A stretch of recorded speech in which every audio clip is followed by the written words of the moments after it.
So today we are going to be tackling my primers and my setting sprays. I kind of think of this as like the sandwich of my face because this is what I put on first, and after I've done everything else, I put this on last. So let's go ahead and start with the primers. Okay, first thing is this Paula's Choice Resist Super Light, kind of like a tinted moisturizer. It's got SPF of 30 and it's got a little bit of color to it, and I love this stuff. It's like the only SPF I have that's tinted that doesn't make my skin look greasy or anything like that. I love it. It's almost gone. I will probably repurchase it, especially in the summertime. It is amazing. And this is a great one for if you are going on a beach vacation and you don't want to be barefaced other than just like an SPF. So this has SPF in it as well, and it's got a little bit of tint. So it's a really good one for beach days as well. So I love it. Definitely going to keep. I'm going to put the things I'm getting rid of, I'm going to put in here, and then I'll put the things I'm keeping off to the side. This is the Bodyography Veil Foundation Primer. This I got in some sort of subscription box, and it's got a pump, and it's actually really nice. So I think I'm going to keep it. I've been using it a lot lately. Honestly, I feel like I've only had it for a few months. So I'm going to continue working on this one and seeing how I like it. Okay, this is one that I just got in I think a BoxyCharm. It's the Mirabella Prime for Face, and it's just one of those kind of silicone primers, similar to the Bodyography one. But I love this packaging for travel because it's not really big and bulky. It's not glass or anything like that. It's just perfect to toss in, and that way I don't feel guilty about bringing a giant primer. It really doesn't take up much space. So, plus I haven't really gotten to try it much lately. And by lately, I mean ever. Okay, this is the e.l.f. HD Mattifying Balm. I don't really know. I can't decide how I feel about this. I've only used it a few times. I've heard you should put it on under your makeup. I've heard you should put it on like to touch up throughout the day, which I don't know. I've used it under my makeup and it's okay, but I know that I'm never going to reach for it, so I might pass it on and give it away. This is something e.l.f. sent to me, so I wouldn't sell it or anything like that, but I think I might pass it on to a sister or a friend because I'm just not reaching for it ever. It's a nice product, though. I'm just not reaching for it. Okay. This is an anti-pore. It's Dr. Young. I got it in a Mimi box. A Dr. Young pore eraser balm. And it's a jar, which you guys know I don't like jar packaging. And it's a really, again, a really silicone-y feeling to it, but I'm never using it. I'm just going to pass it on while it's still new because I haven't had it for very long, maybe a few months. So I'm going to pass it on. This is the Cosmetics Bye Bye Redness. Now, this I recently got, and I'm definitely keeping. It's a really dark formula, but once it blends into the skin, it like melts away. I don't even really know how to describe it. And of course, it's looking crazy dark on my skin right now. But I found that it just kind of melts away into my skin. So throughout the day, it really does cover redness really well for me. Now, I haven't been reaching for it a lot lately because I've been trying out so many foundations and I'm just wanting to see what they do on their own. But I need to put this back in my everyday makeup drawer because I do like it a lot. So I'm definitely keeping that. The next thing is this e.l.f. Daily Moisture Stick. This isn't really a primer. It's kind of like I don't really know how to describe this, but you use it to kind of touch up any crepiness or any dry spots on your face anywhere. I don't like stick it on just with the thing. I usually will rub my finger in it and then put it like if it's under my eye because you're seeing my fine lines. You just kind of press it into the skin and it moisturizes the area without messing up your makeup. It's really pretty amazing, and it's only like $6, so I'm definitely keeping that. This is the Too Faced Primed and Poreless. I think I'm going to pass this on. I'm just never really reaching for it, and I have other primers that I'm wanting to try out, and the few times I've tried this, I wasn't that impressed. So, and it's not like a full size, it's a small one. So I think I'm going to pass it on and let someone else love on it because I'm sure someone else would love this a lot more than I am.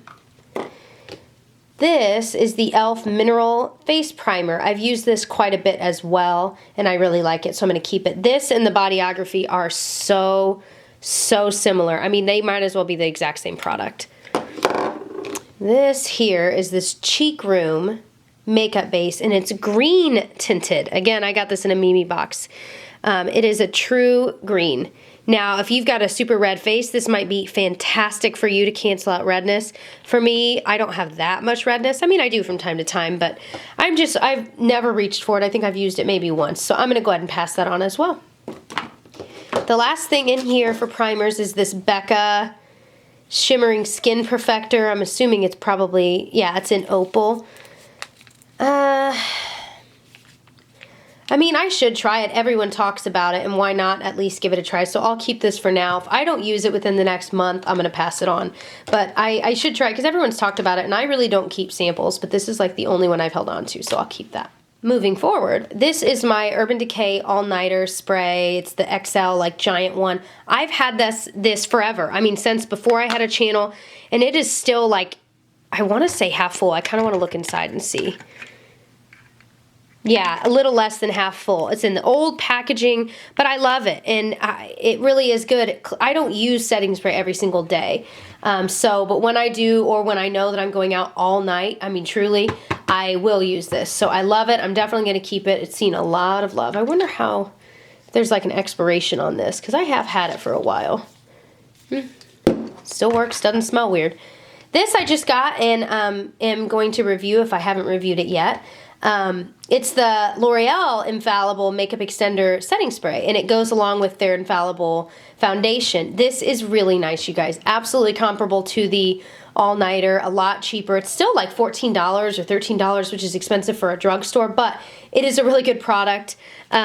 Just the same kind of a nozzle. It does a really good job of spreading like a fine mist over your face. It's not all junky or anything, so definitely keeping that. This one is the Mary Kay Makeup Finishing Spray. It's also, honestly, really good.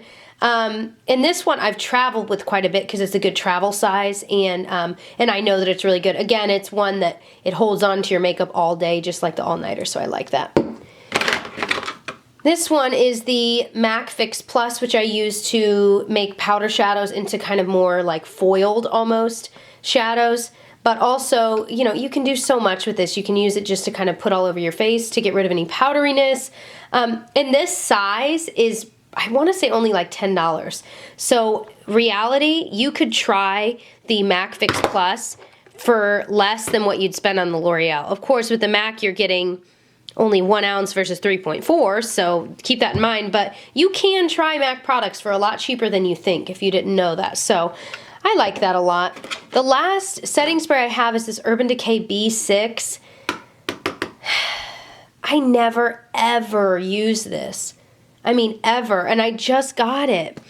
The packaging is adorable. I love the idea that you're, you know, infusing your skin with minerals and vitamins, but I don't ever use it. I feel like I should give it a try, though.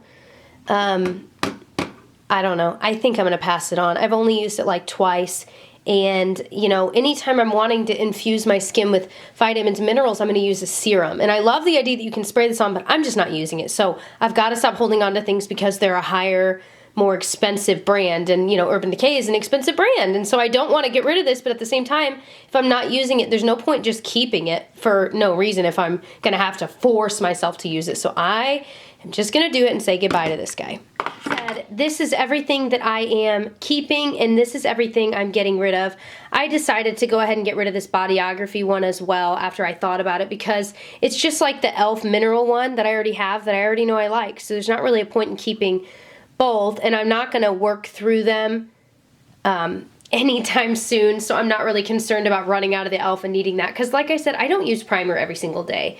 I'm proud of myself for getting rid of a few nicer brand, more expensive things that I feel like, you know, in my heart, I'm like, no, I don't want to get rid of it. It's Urban Decay or it's Too Faced, but the reality is I'm just not using it. There's no point in keeping it just to have it, because it's going to go bad, and someone right now could be using it that would love it. So I think I did a pretty good job. I've certainly got plenty of primers, but not too many. Same with setting sprays. Enough for me to have a kind of an eclectic collection to be able to review here on my channel and to use on an everyday basis.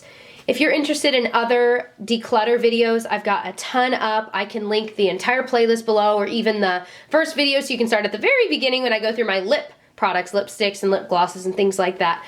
So if you're interested, go check that out and subscribe for more, and I'll catch you guys in my next one. Bye!